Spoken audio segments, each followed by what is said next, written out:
Hi friends, ఈరోజు నల్లా ఎలా ఫ్రై చేసుకోవాలో చూద్దామండి. దీన్ని రక్తం అంటారు కదా, రక్తంగా ఉడికించి పెట్టుకోవాలి. ఇలా రెడీ అవుతుంది. ఇలా వాటర్ వేసి కొంచెం సాల్ట్ వేసి ఉడికించి పెట్టుకోవాలండి. ఇప్పుడు ఇది ఎలా ఫ్రై చేయాలో చూద్దాం ఫ్రెండ్స్. ఇప్పుడు బాండి పెట్టుకొని ఇందులో ఆయిల్ వేసుకోవాలి. ఇప్పుడు ఇందులో కొంచెం జీలకర్ర వేసుకోవాలండి.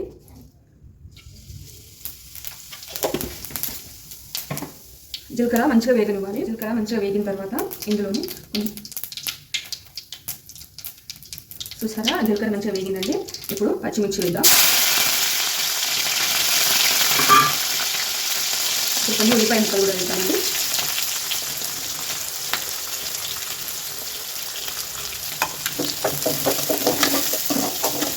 ఇవి బ్రౌన్ కలర్ వచ్చేంత వరకు మంచిగా కలుపుకోవాలి.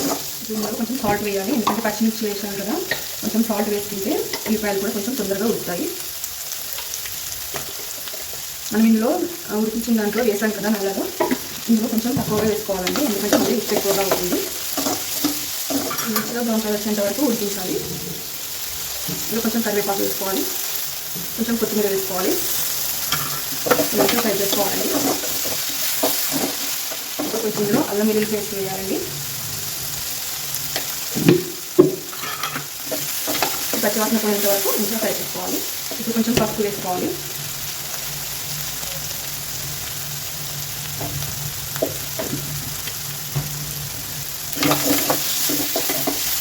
పసుపు వాసన పోయేంత వరకు మంచిగా ఫ్రై చేసుకోవాలండి. మంచిగా ఉడికిందండి.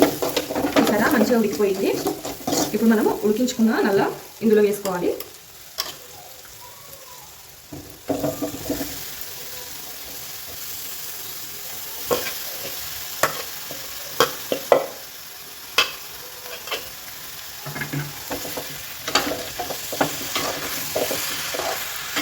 మంచిగా కలుపుకోవాలండి.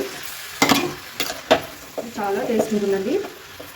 ఇలా నచ్చితే మీరు ట్రై చేయండి. ఇది చపాతీలోకి కానీ పూరీలోకి కానీ చాలా బాగుంటుందండి.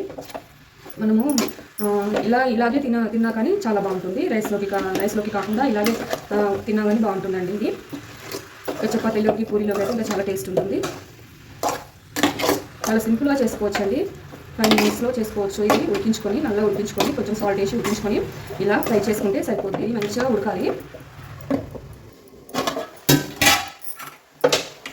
చూసారా, మంచిగా మగ్గుతుందండి.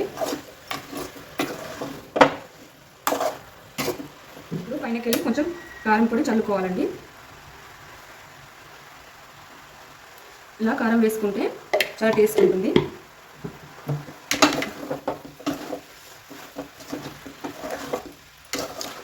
కారం వేసుకున్నాం కదా, కొంచెం కారం మంచిగా ఉడికేదాకా ఇది సిమ్లో పెట్టి ఉడికించుకోవాలి. ఒక 5 minutes వరకు ఇలాగే ఉంచాలి. చూసారా ఫ్రెండ్స్, మంచిగా ఉడికిపోయిందండి. ఇప్పుడు స్టవ్ ఆఫ్ చేసుకొని దీన్ని సర్వ్ చేసుకుంటే అయిపోతుంది. ఇప్పుడు ఇందులోకి తీసుకోవాలండి. వేడి నల్లా రెడీ అయిపోయింది. ఇది చపాతీలోకి కానీ పూరీలోకి కానీ చాలా టేస్ట్ ఉంటుంది ఫ్రెండ్స్. రైస్లో కూడా బాగుంటుంది, కానీ రైస్లో కంటే చపాతీ పూరీలోకి చాలా బాగుంటుంది ఫ్రెండ్స్. ఇలా 5 minutesలో సింపుల్గా చేసుకోవచ్చండి.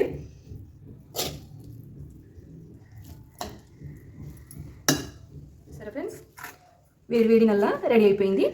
ఇప్పుడు ఇది పూరీలోకి చూద్దాం ఫ్రెండ్స్. ఇలా పూరీలోకి ఇలా పెట్టుకొని ఇలా తింటే చాలా టేస్ట్ ఉంటుంది ఫ్రెండ్స్.